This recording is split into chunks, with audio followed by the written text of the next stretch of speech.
우리가 로마서의 말씀을 살펴보고 있는 가운데 있는데요. 지난 시간에 살펴본 것처럼 로마서는 바울 사도가 로마에 있는 성도들에게 보낸 편지입니다. 로마에게 있는 성도들에게 편지를 보내면서 하나님으로부터 오는 은혜와 평강을 비는 그런 인사말까지 지난 시간에 살펴보았습니다. 오늘 본문에서는 바울 사도는 하나님 앞에 감사한다고 표현하고 있습니다. 8절 말씀에 보면 이렇게 기록되어 있는데요. 먼저 내가 예수 그리스도로 말미암아 너희 모든 사람에 관하여 내 하나님께 감사함은 너희 믿음이 온 세상에 전파됨이로다 라고 표현하고 있습니다.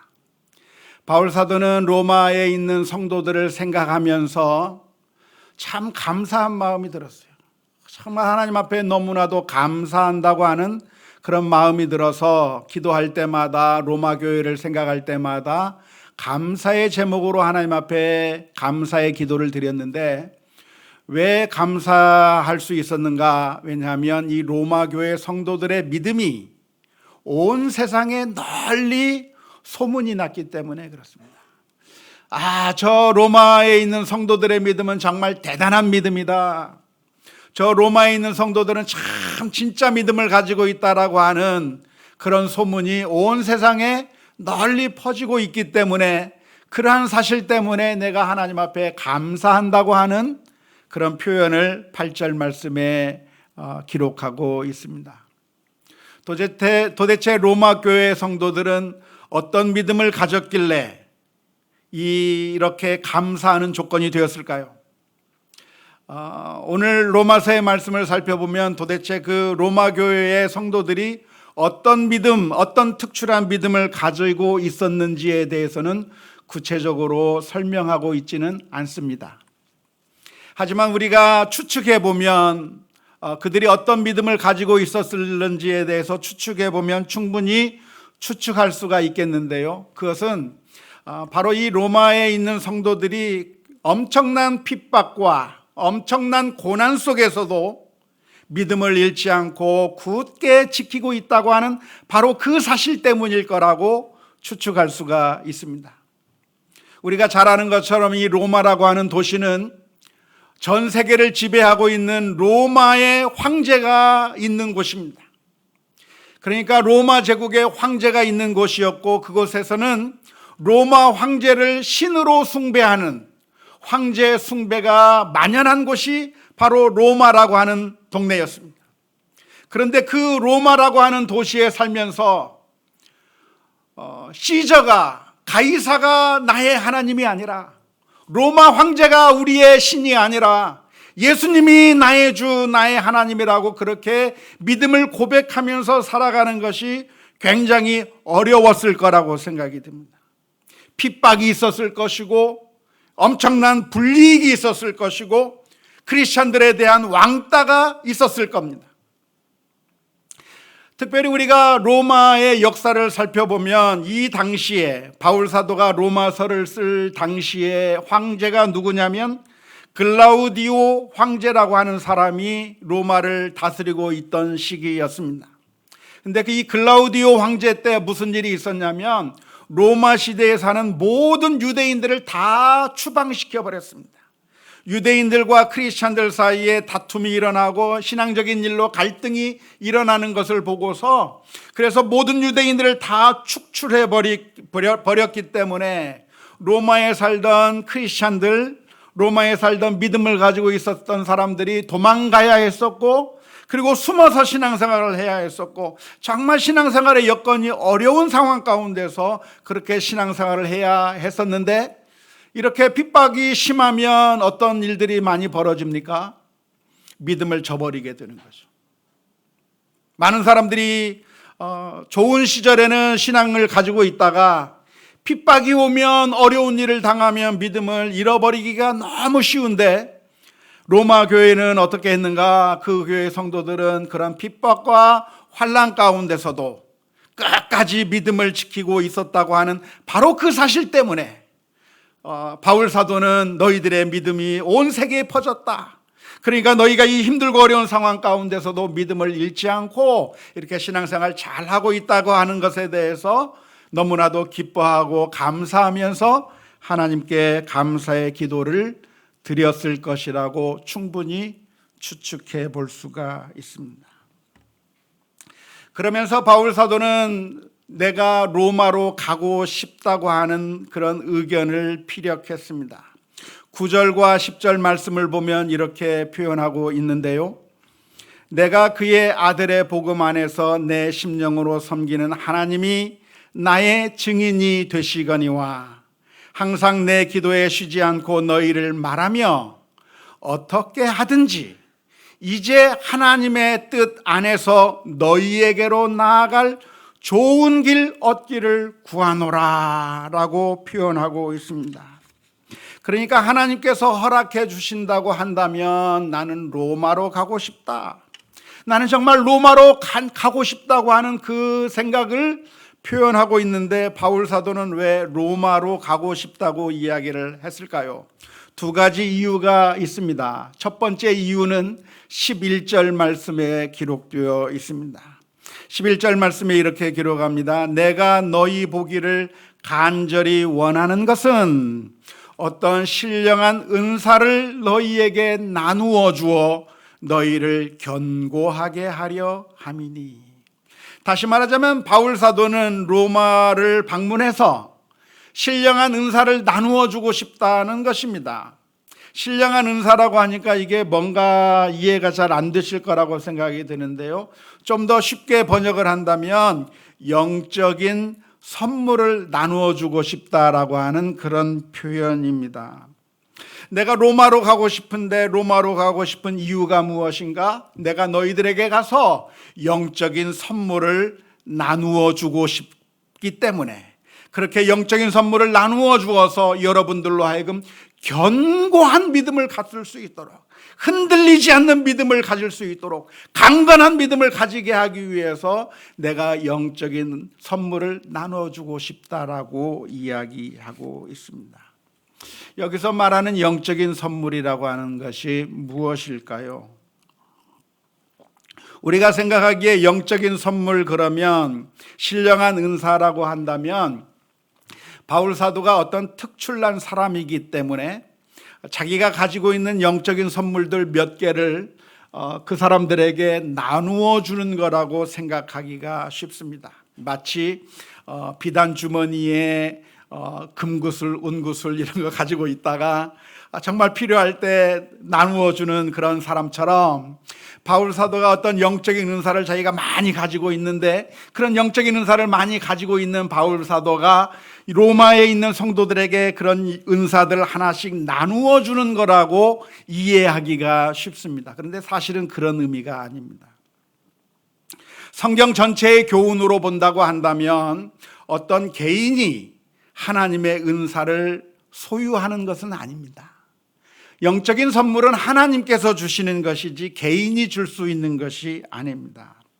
이렇게 영적인 선물을 나누어 준다는 얘기는 무슨 얘기냐면, 바울 사도가 로마 교회 성도들을 방문함으로 말미암아 위로하고 격려하고 이렇게 같이 사랑을 나눔으로써 이 로마에 있는 성도들이 믿음을 더욱더 가지게 되고 또 용기를 얻게 되고, 우리들이 신앙생활 하는 것이 정말 동지가 있다고 하는 사실을 생각하면서 용기를 얻게 만들어주고 싶다고 하는 그런 의미입니다.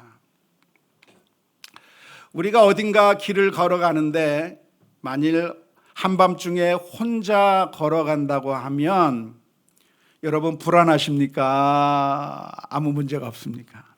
아마 불안하실 겁니다. 우리 자녀들에게 밤중에 혼자 슈퍼마켓 가서 무엇을 사오라고 한다든지, 여성분들에게 어디 가서 해오라고 한다면 밤중에 혼자 길을 나서는 것이 굉장히 싫을 겁니다.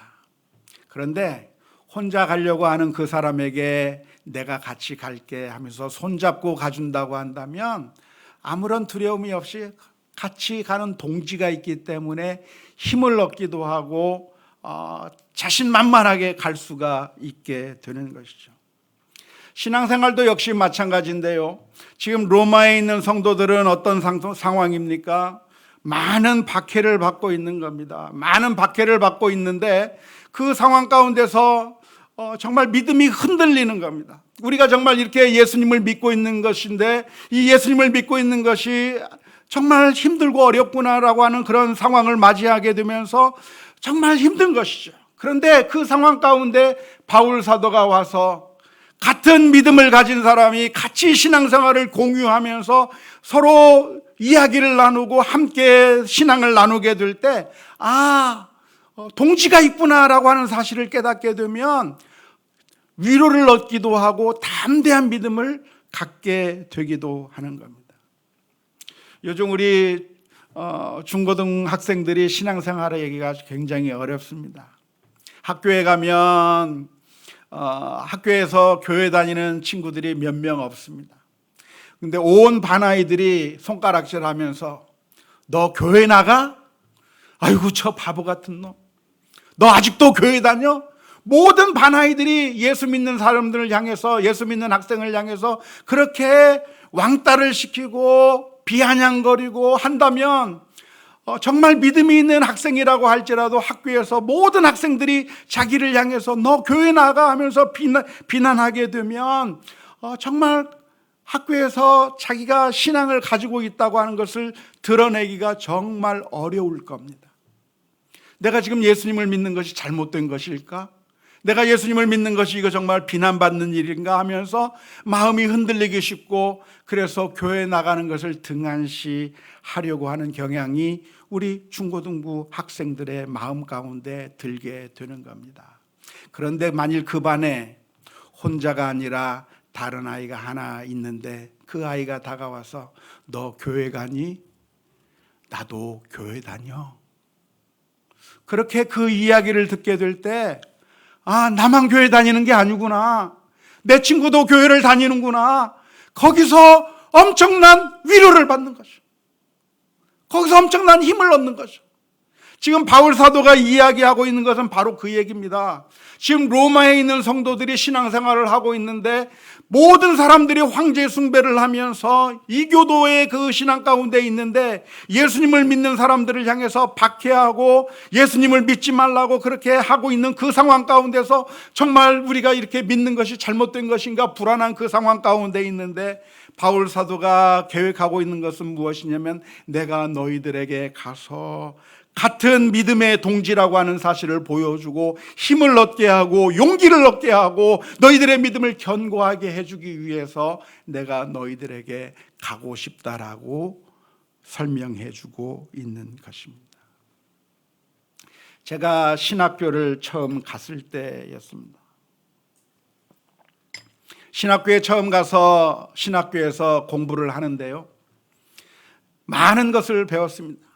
성경이 무엇을 가르치고 있는지, 그리고 진짜 참된 교리가 무엇인지 성경에서 말하고 있는 것들을 많이 배우면서 그 성경의 진리에 대해서 많은 것들을 배웠습니다. 그런데 학교에서 그렇게 신학교에서 많은 것을 배우고서 교회로 돌아가게 되면 혼란스러운 거예요. 왜냐하면 교회 안에서 이루어지고 있는 그 모습을 가만히 보면 내가 학교에서 신학교에서 배웠던 것과는 정반대의 현상들이 교회에서 일어나고 있기 때문이었습니다. 심지어 목사님들은 무슨 이야기를 했냐면 자기는 신학교를 다닐 때 공부 하나도 안 했다고, 나는 늘 땡땡이 같다고, 그래도 나는 목회 잘하고 있다고 그렇게 이야기를 하는 겁니다. 신학교에서 배운 대로 하면 목회에 성공하지 못한다고, 신학교에서 배운 건 다 잊어버리라고 이야기를 하는 겁니다. 그런 이야기를 들을 때 제 마음 가운데 많은 혼란이 생겼습니다. 신학교에서 배우는 성경 말씀 그리고 교리들, 이것이 진짜 같고 정말 하나님의 말씀이 진짜라고 하는 사실을 내가 배웠는데, 그런데 정작 그 배운 것을 가지고 교회 안에 들어오면 교회 안에서는 그 가르친 것과는 정반대의 모습을 보여주고 있는 겁니다. 성경을 읽어놓고 자기 하고 싶은 얘기 마음대로 해버리고 신변 잡기나 이야기해버리고 성경을 무시하고 교리를 무시하는 이야기들이 교회 안에서 많이 벌어지는 겁니다. 그래서 굉장히 혼란스러웠어요. 도대체 어떻게 하는 것이 맞을까? 나는 지금 이거 잘못 내가 생각하고 있는 것은 아닐까? 목사 안수를 받고 군목으로 활동하고 목회를 하면서도 자신감이 없었습니다. 왜냐하면 많은 사람들이 성경의 가르침과는 잘못된 방향으로 나아가고 있는데, 그런데 학교에서 배운다로 하면, 신학교에서 가르쳐준 대로 한다면 망할 거라고 하는 그런 이야기를 듣게 될 때 엄청난 혼란스러움이 있었던 것이죠. 그런데 제 인생 가운데서, 제 목회의 경험 가운데서 제 목회의 방향을 완전히 바꾸어 주게 되는 계기가 제 인생 가운데 있었습니다.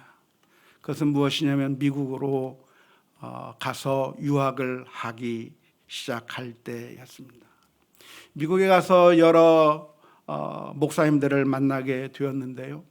그분들의 이름을 하나씩 대자면, 지금은 캘리포니아 얼바인에서 목회하시는, 베델 한인교회에서 목회하시는 김한효 목사님을 만났습니다. 당시 그분은 커네티컷 하트포드라고 하는 조그마한 교회에서 목회를 하고 있었는데 그 목사님을 만났어요. 필라델피아에서는 기쁨의 교회 박성일 목사님을 만났어요. 또 당시에, 지금은 은퇴하셨지만 당시에 볼티모어 갈보리 교회에서 목회하시던 노진준 목사님을 만났습니다. 근데 그 목사님들을 보니까 신학교에서 가르치는 대로 목회를 하는 거예요.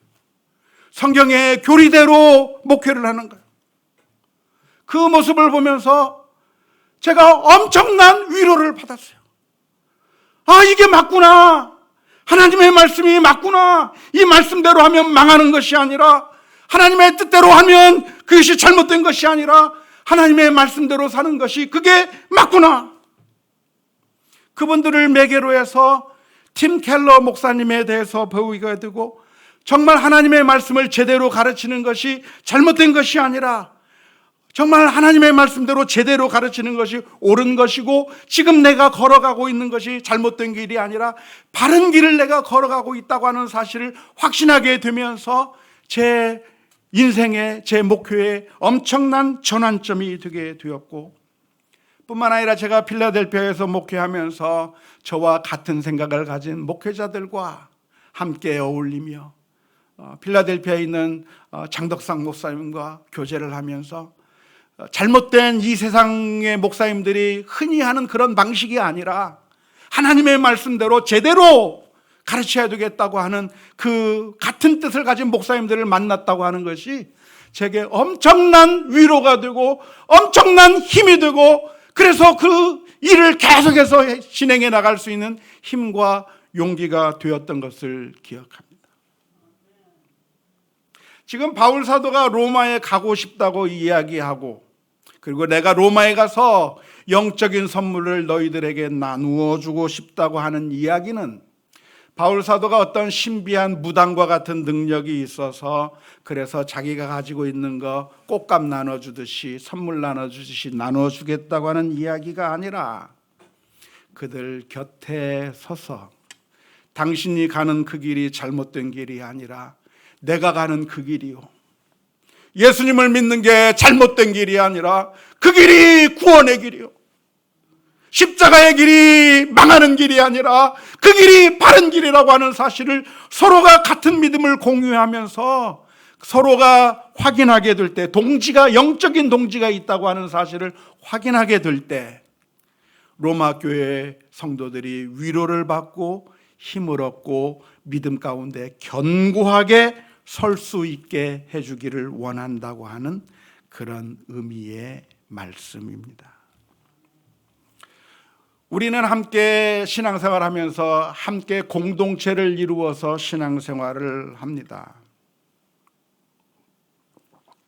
하지만 엄격하게 따지면 신앙생활은 하나님과 나 사이의 1대1의 관계인 것이지 사람들하고의 관계는 아니거든요.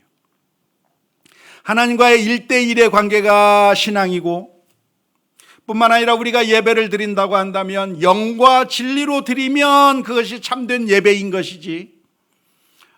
그래서 코로나 상황이 되었을 때, 아주 심할 때 우리는 온라인으로 예배를 드릴 수 있었습니다. 집에서 온라인으로 예배를 드린다고 할지라도 내가 만일 영과 진리로 하나님 앞에 예배할 수 있다고 한다면 그 예배가 참된 예배가 될 수 있기 때문에 비상 상황에서는 숨어서 예배할 수도 있고 혼자 예배할 수도 있고 온라인으로 예배할 수도 있고 그렇게 다 가능한 것이라고 말할 수 있습니다. 하지만 그럼에도 불구하고 가능하면 함께 모여서 예배를 드려야 하는 이유가 있다고 하면 무엇이겠습니까? 성경은 무엇을 권하고 있습니까? 그냥 하나님과의 1대1의 관계니까 너 혼자 신앙생활 잘하면 된다, 너 혼자만 하나님 앞에 예배 잘 드리면 된다라고 성경은 가르치는 것이 아니라 모이기를 힘쓰라고 가르쳐주고 있습니다. 너희들이 함께 모여서 신앙생활해라, 너희들이 함께 하나님 앞에 예배를 드리라고 성경은 가르쳐주고 있습니다. 히브리서 10장 25절의 말씀은 이렇게 기록합니다. 모이기를 패하는 어떤 사람들의 습관과 같이 하지 말고 오직 권하여 그날이 가까움을 볼수록 더욱 그리하자. 왜 모여야 합니까? 왜냐하면 함께 모여서 같은 신앙을 가지고 함께 예배하게 될 때 힘과 위로와 용기를 얻는 것이죠.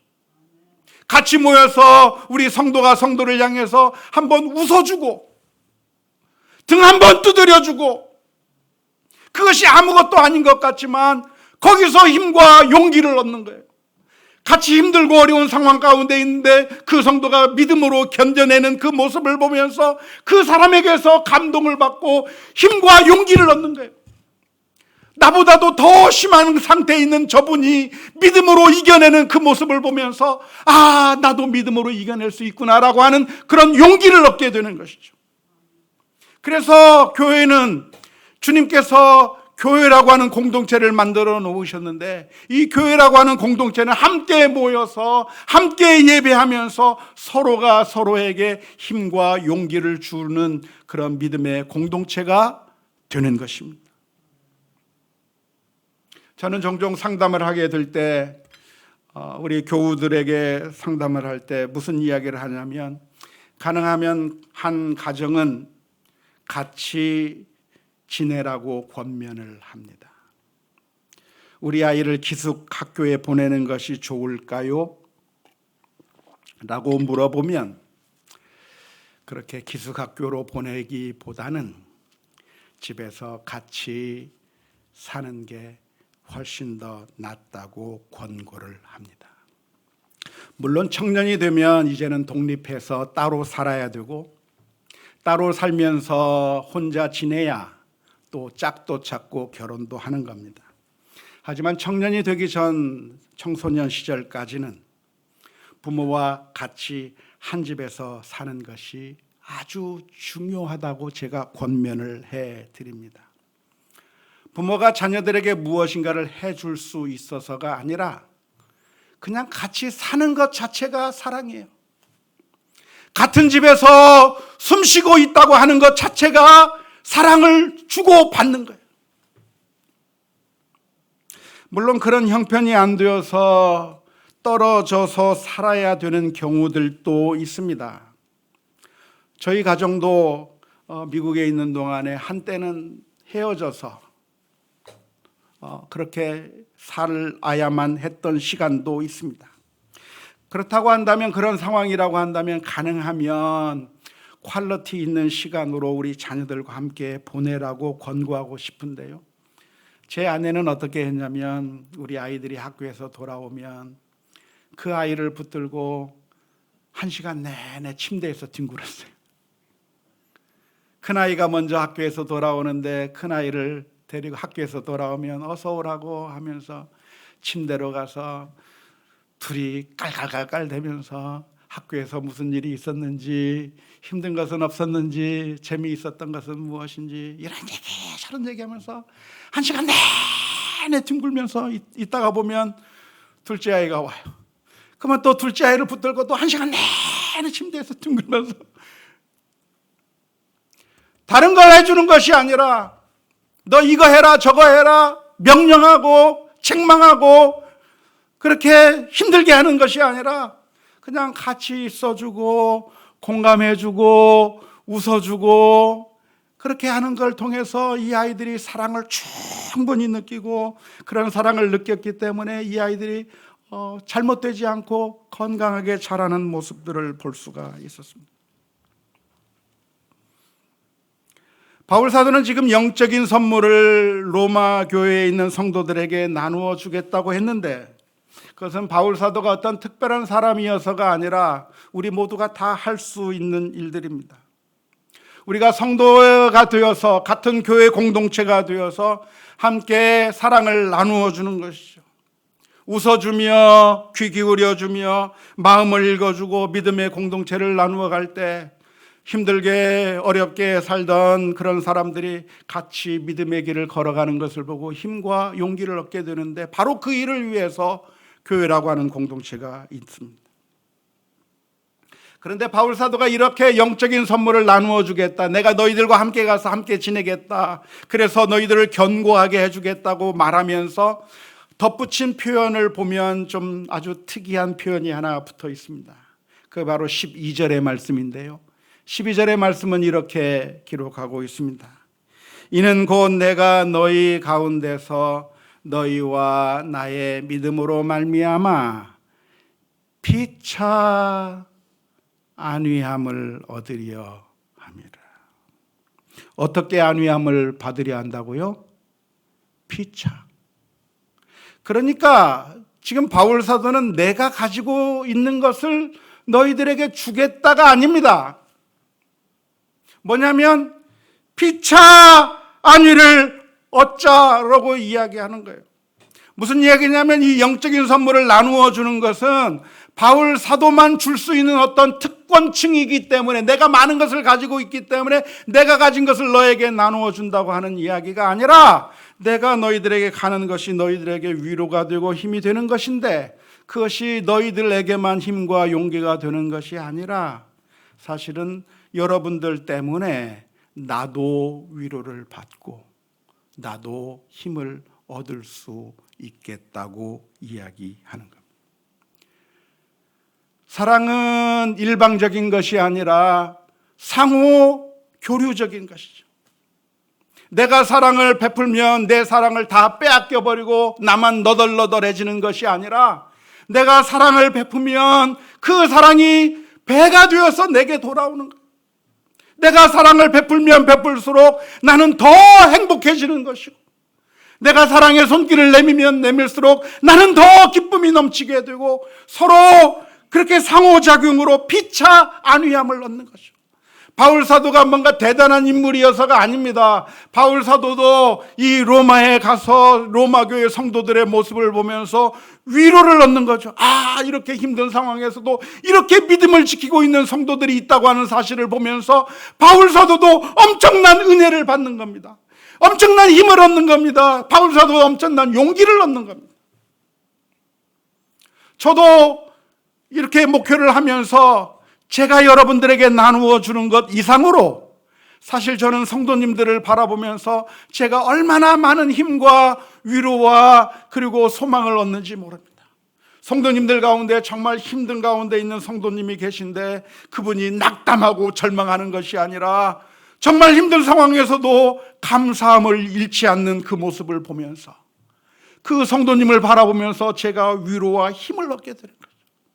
저 상황이라고 한다면 절망할 법도 한데 절망하지 않고 오히려 감사하는 성도를 보면서 저도 힘과 용기를 얻게 되는 것이고, 그리고 변화되어가는 성도들의 모습을 보면서 아, 성도들이 그렇게 변화되는 그 모습에 저도 위로와 힘과 용기를 얻는 것이죠. 목회하는 것이 이게 잘못된 것이 아니구나, 정말 하나님께서 은혜를 베풀어 주셔서 사람의 모습이 변하는구나, 그것을 보면서 저도 엄청난 힘과 용기를 얻게 되는 것이죠. 우리 교회는 너희를 너희 중에 아버지라고 부르지 마라. 오직 아버지는 하늘에 계신 하나님 한 분만이 아버지이시고 너희 가운데 선생이라고 부르지 마라. 오로지 참된 선생님은 하나님 한 분만이 참된 선생인데 우리는 다 양들이요, 우리는 다 학생들이요, 우리는 다 어린 양들인데 우리가 서로 누가 누구에게 줄 수 있는 것이 아니라 서로가 서로를 향해서 사랑으로 힘과 용기가 되어주는 것이죠. 바울 사도는 로마에 가고 싶어하는 두 번째 목적을 13절에서부터 15절 말씀 가운데 표현하고 있습니다. 형제들아, 내가 여러 번 너희에게 가고자 한 것을 너희가 모르기를 원하지 아니하노니 이는 너희 중에서도 다른 이방인 중에서와 같이 열매를 맺게 하려 함이로되 지금까지 길이 막혔도다. 헬라인이나 야만인에게나 지혜 있는 자나 어리석은 자에게 다 내가 빚진 자라. 그러므로 나는 할 수 있는 대로 로마에 있는 너희에게도 복음 전하기를 원하노라. 바울 사도가 로마로 가고 싶어하는 두 번째 이유가 무엇입니까? 그것은 복음을 전하고 싶었기 때문에 그렇습니다. 복음을 전하고 싶은데 지금까지 이곳에서 마게도니아 지방에서 그리고 소아시아 지방에서 열심히 복음을 전했는데 이제는 지경을 더 넓혀서 저 이탈리아까지 로마에까지 가서 복음을 전하고 싶다고 하는 그런 소망을 13절에서부터 15절에 표현하고 있는 겁니다. 근데 바울 사도는 왜 이렇게 복음을 전하기를 원했을까요? 그렇게 전하기를 원한 그 이유를 14절에 표현하고 있는데 뭐라고 표현하냐면 왜냐하면 나는 복음의 빚진 자이기 때문이라고 이야기를 합니다. 빚진 자가 뭐죠? 채무자죠. 채무자는 어떻게 해야 됩니까? 빚을 갚아야 되는 거죠. 채무자는 어떻게 해야 되죠? 채무를 되갚아야 하는 것이 채무자입니다. 빚진 자입니다. 근데 바울 사도는 어떻게 생각을 하고 있냐면 내가 복음의 빚진 자다. 여러분들에게 내가 빚을 졌다. 그렇기 때문에 여러분들에게 가만히 있으면 안 되고 여러분들에게 빚진 빚을 여러분들에게 되갚아야만 한다라고 이야기하고 있는 겁니다. 도대체 바울 사도는 언제 빚을 졌습니까? 로마에 있는 성도들 언제 본 적이 있다고 빚을 졌다고 이야기하는 겁니까? 그것은 로마 사람들을 예전에 만나서 어떤 빚을 졌기 때문이 아니라 사실은 바울 사도가 생각하기에 자기가 구원받은 것은 복음을 전하기 위한 목적으로 내가 구원받았다고 하는 사실을 알기 때문에 이 말을 하는 겁니다. 우리가 잘 아는 것처럼 바울은 원래 교회를 핍박하던 사람이었습니다. 교회가 모인다고 하면 그곳에 가서 사람들을 잡아들이고 교회를 핍박하고 교회를 파괴하는 일에 열정적이었던 사람이 바울이었습니다. 그렇게 교회를 대적하고 하나님을 대적한 사람에게 응당한 맞는 대우가 있다고 하면 무엇일까요? 그것은 심판이겠죠. 하나님께서 심판하셔서 그의 목숨을 빼앗아가 버리고 천벌을 내리시고 지옥불에 쳐넣어야 마땅한 사람이 바울이었던 겁니다. 그런데 놀랍게도 하나님께서는 교회를 대적하는 그 바울에게 은혜를 베풀어 주셨어요. 예수님이 나타나서 사울아 사울아 어찌하여 내가 나를 핍박하느냐 말씀하시고 거기서 바울 사도를 완전히 변화시킨 거예요. 교회를 핍박하는 사람을 하나님의 사람으로 바꾸어 주신 겁니다. 그래서 그 바울 사도는 그때부터 이제는 복음을 전하는 자로 바뀌게 되었는데 바울 사도가 가만히 생각해 보니까 내가 왜 구원을 받았는가? 내가 왜 하나님의 사도가 되었는가? 가만히 생각해 보니까 내가 구원받은 이유는 내가 마땅히 죽임을 당해야 마땅했지만 그런데 내가 구원을 받은 이유는 무엇인가? 복음을 전하라고 나를 구원해 주셨다는 겁니다. 그러니까 복음을 전할 대상이 있기 때문에 내가 구원받은 겁니다. 그러니까 그 복음을 전할 대상이 나를 구원하게 만든 사람들이에요. 로마에 있는 복음을 아직 듣지 못한 사람 때문에 내가 구원받은 거예요. 아직 예수님을 듣지 못한 사람들 때문에 내가 구원받은 거예요. 그러니까 그 사람들 때문에 내가 목숨을 건진 겁니다. 내 목숨을 살리신 사람이 누군가? 하나님이 물론 살려주셨겠지만 하나님이 살려주신 이유가 뭔가? 바로 저 사람 때문에 나를 살려주었기 때문에 내가 저 사람에게 복음을 전해야 될 채무, 빚을 지고 있다. 내 구원에 대한 채무, 복음의 빚을 지고 있다라고 이야기하고 있는 것입니다. 그래서 바울 사도는 힘들고 어려운 고난이 있었지만 전 세계를 다니면서 복음을 전했을 뿐만 아니라 로마에게 가서 거기까지 가서 복음을 전하겠다고 고백하고 있는 것입니다. 사랑하는 성도 여러분, 오늘 저와 여러분들을 향해서도 하나님께서 우리에게 주신 사명이 있다고 하는 사실을 알고 계십니까? 안타깝게도 우리는 그 사명들을 늘 잊으면서 삽니다. 마치 이스라엘 민족들이 사명을 잊은 것처럼 우리도 늘 잊으면서 삽니다. 하나님께서 이스라엘 나라를 제사장 나라로 세우신 이유가 있다고 한다면 그것은 제사장 나라가 되어서 하나님의 빛을 온 이방 세계에 전하게 하고 이방 사람들도 하나님에게로 이끄는 그런 제사장과 같은 역할을 하라고 하나님께서 이스라엘 민족을 제사장 나라로 세워준 겁니다. 하지만 이스라엘 민족들은 그렇게 복음의 빛을 전 세계에 전한 것이 아니라 우리는 선민이고 너희들은 선택되지 않은 민족이라고 하면서 무시하고 멸시하고 이방인들을 박해하고 오로지 자기들이 뭔가 대단한 사람인 것처럼 자신들의 사명을 착각한 채 살아온 것이죠. 마치 학교에서 반장을 뽑는다고 한다면 반장을 왜 뽑습니까?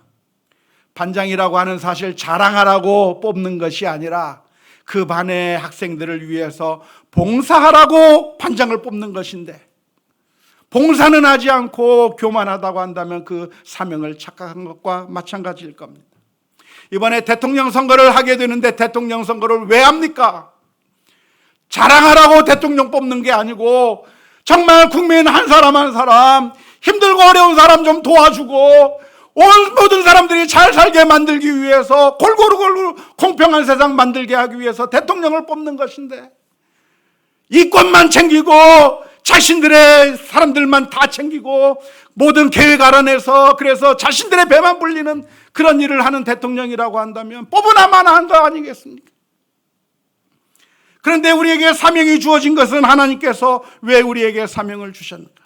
우리가 가지고 있는 것, 우리가 누리고 있는 것, 내게 있는 그 모든 것은 무엇이든지 그것이 건강이면 건강, 경험이면 경험, 물질이면 물질, 내가 가진 재능, 그 어떤 성품과 내가 가진 것 모든 것은 하나님께서 그냥 주신 것이 아니라 사실은 하나님께서 우리로 하여금 하나님의 사명을 감당하도록 우리 주변의 사람들에게 내가 만나는 모든 사람들은 그냥 만나는 것이 아니라 하나님의 사랑을 전하기 위해서 만나는 사람들이고 내 남편이든 아내든 부모님이든 자녀들이든 학교에서 만나는 사람이든 직장에서 만나는 사람이든 교회의 성도들이든 그 누구든지 우리가 만나는 사람이라고 한다면 하나님께서 우리로 하여금 그 사명을 잘 감당하라고 용기를 북돋워주고 사랑을 베풀라고 주신 것인데 그것이 아니라 이기적으로만 살아가고 있다고 한다면 그것은 잘못된 모습일 겁니다.